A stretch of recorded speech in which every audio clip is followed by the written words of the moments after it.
Hello, I am Dr. Mirela Cernăianu, and I welcome you to the Wellness Optimizing Warrior MD podcast, the WOW MD podcast. I am not your typical wellness coach, and this is not a typical wellness podcast. Here, I'll discuss educational facts about health, hormones, intimacy, anti-aging, and beauty trends, all very hot topics, to empower you to make great choices when it comes to your health and to your body. I want you to go, wow, I did not know that. Or, wow, this is going to make a great difference for me. Our healthcare system is broken and it needs a revolution. You and I can start one today. I am willing to share my knowledge with the world if you're willing to listen. Let's get started. Hello, listener, and welcome to another episode of the Wellness Optimizing Warrior MD, the WOW MD podcast. In today's episode, I'd like to talk about our thyroid. I would like to provide you with a wealth of information regarding our thyroid, and I'm going to start with some of the basics. Bear with me, some of the stuff I will talk about you might already know, but be patient. I am sure I will get to some stuff that you did not know that will leave you wowed and amazed by what you're going to hear. So our thyroid, it's a small gland located in the lower front region of our neck. It's a small gland that operates very inconspicuously. Despite its modest size, it only weighs a few grams. This tiny, very petite gland influences our entire body. How can such a small organ have such a profound impact on our body? Often overshadowed by its other endocrine companion systems, like the adrenal, the pituitary, the ovaries, the testes, the pancreas with the insulin production, our thyroid plays an indispensable role in maintaining the delicate balance of our bodies. Like a maestro conducting a symphony, our thyroid orchestrates a multitude of bodily functions through its unique hormone production. In this podcast episode, I will delve into the depths of the thyroid gland functions, and I would like to unravel the extraordinary role our thyroid hormones play in our health and well-being. So I mentioned the comparison of our thyroid to a silent symphony conductor. Our thyroid hormones, thyroxine and triiodothyronine, more on these names. I know they sound like a mouthful. More on these names to come. These two thyroid hormones regulate essential functions: our metabolism, our growth, and our development. What you need to know is that these hormones are produced by our thyroid in response to signals from our brain's pituitary gland. Just as a conductor guides an orchestra, our thyroid hormones direct energy production, heat regulation, and oxygen consumption in various organs. Our thyroid hormones are constantly fine-tuning countless bodily processes, ensuring harmony and equilibrium. The thyroid sphere of influence extends further to the critical processes of growth and development. So we can actually call our thyroid the architect of growth and development.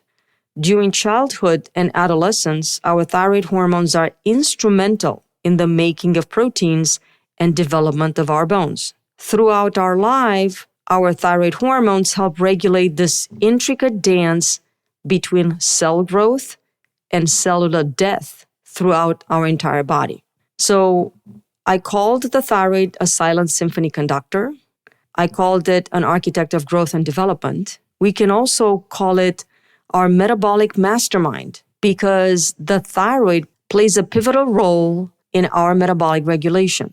By influencing how various tissues utilize energy, the thyroid hormones determine the speed at which our bodies convert the food, our nutrients, into fuel. Think of our thyroid as the metabolic maestro. Through its central command, thyroid hormones increase or decrease the rate at which our cells burn calories. A higher thyroid hormone level will increase metabolism. leading to increased energy expenditure and weight loss. Oppositely, lower hormone levels will reduce metabolism, leading to weight gain and lethargy. By maintaining this metabolic equilibrium, the thyroid keeps our energy levels in a perfect harmony. Beyond growth development and metabolism, our thyroid governs various essential functions. So we can also call it the guardian of vital functions. Our thyroid hormones influence heart rate, our respiration, our body temperature, and even our digestive processes. Again, imagine our thyroid as a vigilant guard, preserving this delicate equilibrium that exists and is required for optimal function within our body. So now that I gave you a little introduction, a little fancy, with the silent symphony conductor, the architect of growth and development, the metabolic mastermind, the guardian of vital functions, these names are just to impress upon you how important our thyroid hormones are for our health. Now, what I like to do is touch upon what are the possible thyroid pathology or dysregulation problems that our bodies can suffer from. Thyroid disorders can broadly be categorized into those that affect the function of the thyroid with an alteration of the hormone levels, either too low or too high, and disorders that involve structural changes like nodules, inflammation, or cancer. Let's talk first about the thyroid dysfunction problems that affect hormone levels. I will first describe them and then give you some detail about each one of them as time allows. Hypothyroidism is a condition that happens when the thyroid gland is underactive and doesn't produce adequate thyroid hormones. Let's call them T4 and T3, thyroxine and triiodothyronine. Again, thyroxine is T4, triiodothyronine is T3. These are the thyroid hormones. Symptoms of hypothyroidism include fatigue, weight gain, dry skin, cold intolerance, constipation, depression, joint stiffness, headaches, and much more. The most common cause worldwide is iodine deficiency, whereas in iodine-sufficient regions, like the developed countries, Hashimoto thyroiditis, which is an autoimmune disorder, is the leading cause of hypothyroidism. Number 2, hyperthyroidism. In contrast to hypothyroidism, hyperthyroidism is a condition where the thyroid gland is overactive, producing too much thyroid hormones, too much thyroxine, too much triiodothyronine. The symptoms might include weight loss, heat intolerance, increased heart rate, trouble sleeping, anxiety, and eyesight problems. The most common cause of hyperthyroidism is Graves' disease, another autoimmune disorder, and hyperthyroidism can be a transient phase of Hashimoto's. I would like to take a small detour now after I presented you with the first 2 and most common thyroid dysfunction problems, hypo and hyperthyroidism, and discuss autoimmunity and thyroid. Hashimoto and Graves' disease are 2 autoimmune conditions where the only difference is the type of antibody that is produced by the immune system, by our own immune system, that is attacking our thyroid tissue.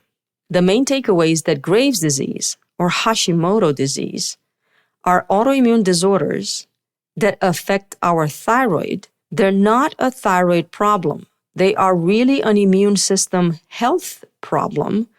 Again, an immune system functionality problem.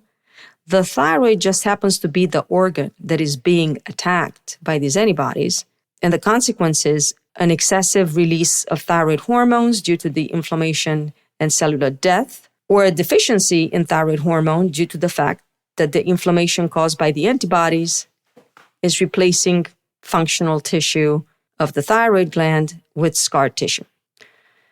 As long as the immune system problem is not going to be addressed, this inflammatory destructive onslaught of the antibodies on the thyroid tissue will continue until all functioning thyroid tissue is replaced by scar tissue. At that point, there will be no longer any viable tissue to make thyroid hormones. In this case, the person is totally dependent on thyroid replacement, just like someone who had their thyroid removed surgically for a tumor, for goiter, or for cancer, because there is no longer a functional thyroid to release hormones. Usually, all autoimmune thyroiditis presents initially with the hyperthyroid phase, when the antibodies attack the tissues and destroy the thyroid cells, releasing or causing an increase in the release of thyroid hormones. That causes an overactive thyroid. As the thyroid tissue slowly gets replaced by scar tissue as the result of inflammation, the scar tissue is non-functioning. And as that progresses more and more, the excessive release of thyroid hormones slow down to normal levels, and then very little release of thyroid hormones is available as the remaining functional thyroid tissue dwindles to nothing. And you go from hyperactive to normal to underactive, hypothyroid, and then nothing. So I'm going to end my detour here. More to come on Hashimoto's. And then let's return to thyroid pathology. So I talked about the two problems of the function, hypothyroid, hyperthyroid. Let's talk about problems that involve structural changes, like nodules, inflammation, and last but not least, cancer. Thyroid goiter is a condition characterized by an enlargement of the thyroid gland. Usually it's not harmful, but it may cause coughing or trouble swallowing, even trouble breathing if significant in size and enlargement, because it will press on the windpipe. A goiter can occur in both an underactive and in an overactive thyroid situation. Most commonly, a goiter will be caused by insufficient iodine in the diet. What about thyroid nodules? These are abnormal growths or lumps in the thyroid gland. Most thyroid nodules are non-cancerous and do not cause symptoms. Occasionally, some nodules may become large enough to cause pressure symptoms. They would press on the windpipe, causing difficulties in breathing, or pressure on the esophagus, causing difficulties in swallowing. Most nodules are not active. They're called cold nodules. They don't affect the thyroid function. Some nodules are hot nodules. We call them hot because they're very active and they release more than normal thyroid hormones. What about thyroiditis? This is usually a term that we reserve to describe inflammation of the thyroid tissue. I mentioned autoimmune condition as being a cause of inflammation, but there are other causes of inflammation, especially viral infections. And sometimes inflammation of the thyroid can occur postpartum. Depending on the type of thyroiditis and how severe the inflammation is, it can result in hyperthyroidism, straight-on hypothyroidism, or hypothyroidism followed by hypo. And last but not least, thyroid cancer. There are several types of thyroid cancer, including papillary, follicular, medullary, and anaplastic thyroid cancer. The good news is that most types of thyroid cancer have a good prognosis, especially one caught early. Symptoms don't usually appear in the early stages, but a nodule or a swelling in the neck are possible signs in the later stages. Ideally, if you have some kind of thyroid pathology, the doctor will keep a close eye on you and order a thyroid ultrasound once a year or every 2 years. These are some of the major thyroid pathologies.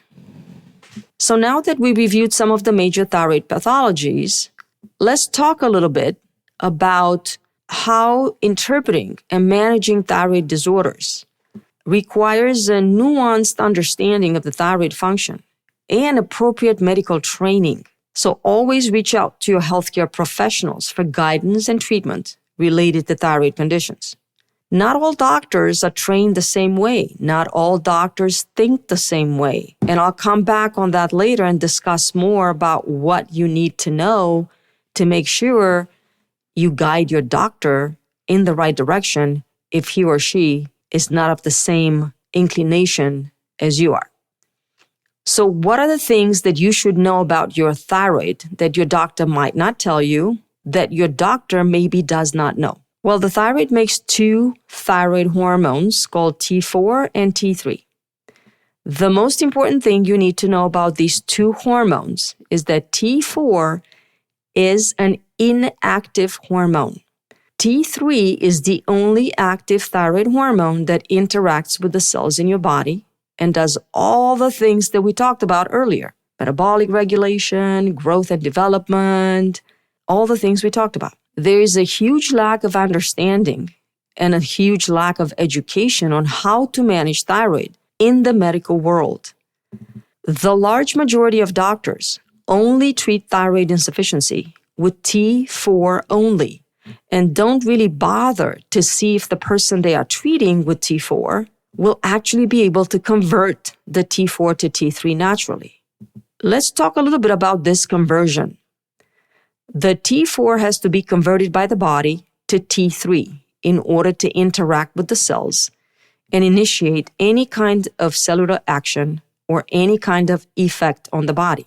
This conversion happens under the influence of an enzyme called deiodinase and through a reaction where an iodine molecule is removed from the structure of T4 to create the T3. Deiodinase removing one iodine molecule. That's the name of the enzyme. What you should know is that this reaction is highly dependent on many things that need to be present in optimal levels for a smooth and efficient conversion.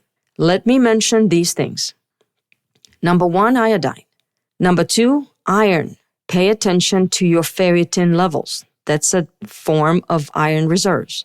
Selenium, magnesium, B vitamins. Last but not least, you need a functioning gut barrier capable of absorbing all of these nutrients and the vitamins that you might be taking orally. People who do not have all these nutrients will not convert T4 to T3. These people are called poor converters. It is very easy to know if this is the case. And if you are taking thyroid medication, you have to check your T4 and your T3 levels. And you also have to check a reverse T3 level. What is reverse T3? It's called reverse T3 because it has the same identical structure to T3, our triiodothyronine hormone, but it is an isomer. It is a mirror image structurally. It's not able to interact with the thyroid receptors or affect target cells. It just clogs the system like T4 will do if it's not converting to T3. This is an important tip, and please remember this. People that have reverse T3 levels that are high and above normal, and I think the cutoff is 20 to 25, should not be given T4 therapy, at least not without T3. So in conclusion, if you are taking T4 only, levothyroxine, Levoxyl, Synthroid, Tyrosine, and if you still feel poorly and suffer from low thyroid issues, that is maybe because you are getting the wrong treatment for you. Please ask your doctor about T3 or adding T3 to your T4 treatment. If your doctor seems to be confused or ignores you and says you do not need T3, it is probably the time to change doctors. Let me discuss what are the signs and symptoms of low thyroid. This is one of the most common health problems affecting women today, hypothyroidism. When our thyroid level of activity undergoes a significant decline, a condition medically known as hypothyroidism or low thyroid function, a variety and a wide spectrum of symptoms may manifest. These symptoms often vary in severity and frequency, depending largely on the degree of hormone deficiency in the body. The early signs of low thyroid function can often be very subtle and very easy to misinterpret as the natural progression of aging or other commonplace health problem. This is where our number one symptom comes into play, fatigue. This is one of the most common symptoms for a low thyroid. Fatigue presents as an inexplicable feeling of tiredness and a general lack of energy. Sadly, many people dismiss it as an inevitable consequence of their hectic lifestyles or growing older. when in reality, this might be a critical early alert to an underactive thyroid. Granted, there are many cases and many reasons why your fatigue could be due to something else. An adrenal problem, a lack of sleep, a crazy hectic lifestyle, as I mentioned before, a decrease in your sex hormones, a decrease in your growth hormone, a severe nutritional deficiency, etc. However, if you have persistent, unexplained fatigue, it might be time to check your thyroid. Number 2, very common symptom is depression. This is a subtle yet very significant symptom of low thyroid function.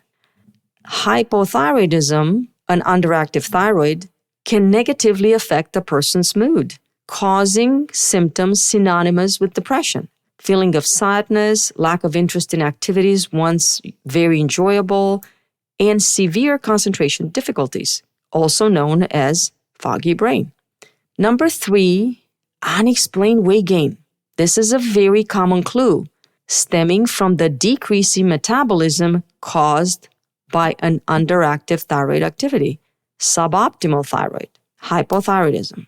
Number 4, hair, skin, and nail changes.